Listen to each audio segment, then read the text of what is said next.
नमस्कार दोस्तों, एक बार फिर आप सभी का स्वागत है मेरे YouTube channel exploring mythology with Anjali में। आज मार्गशीर्ष गणेश संकष्टी चतुर्थी के उपलक्ष्य में मैं माघ मास की संकष्टी चतुर्थी व्रत कथा का वाचन करूंगी।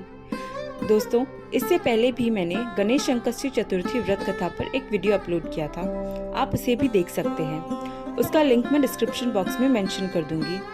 साथ ही आप स्क्रीन पर दिए हुए आई बटन पर क्लिक करके भी वो वीडियो देख सकते हैं।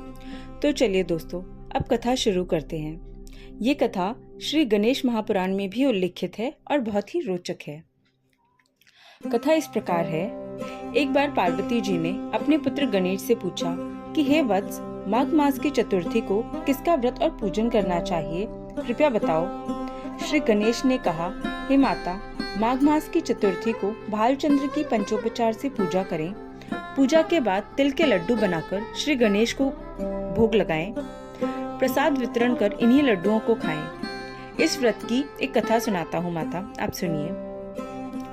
सतयुग में महान धर्मात्मा सत्यवादी राजा हरिश्चंद्र राज करते थे। उनके राज्य में ऋषिवर्मा नामक एक ब्राह्मण रहता था। उसकी छोटी आयु का एक बालक था। कुछ समय बाद ऋषिवर्मा का देहांत हो गया। विधवा ब्राह्मणी अपने दुख के दिनों को जैसे तैसे बिताकर अपने बालक का पालन पोषण कर रही थी। वह ब्राह्मणी गणेश चतुर्थी का सदा व्रत किया करती थी। एक दिन ब्राह्मणी का पुत्र गणेश की प्रतिमा को लेकर खेलने चला गया। तभी एक पापी कुम्हार ने किसी के कहने पर उस ब्राह्मणी के पुत्र को आवा में बंधकर आग लगा दी। बालक जब बहुत देर तक घर नहीं आया, तब ब्राह्मणी विलाप करती हुई गणेश जी से प्रार्थना करने लगी, हे संकट रक्षक, हे विघ्नहर्ता, भक्तों की पुकार सुनने वाले श्री गणेश, मुझे मेरा पुत्र प्राप्त करवाइए, अन्यथा मैं अपने प्राण त्याग दूंगी।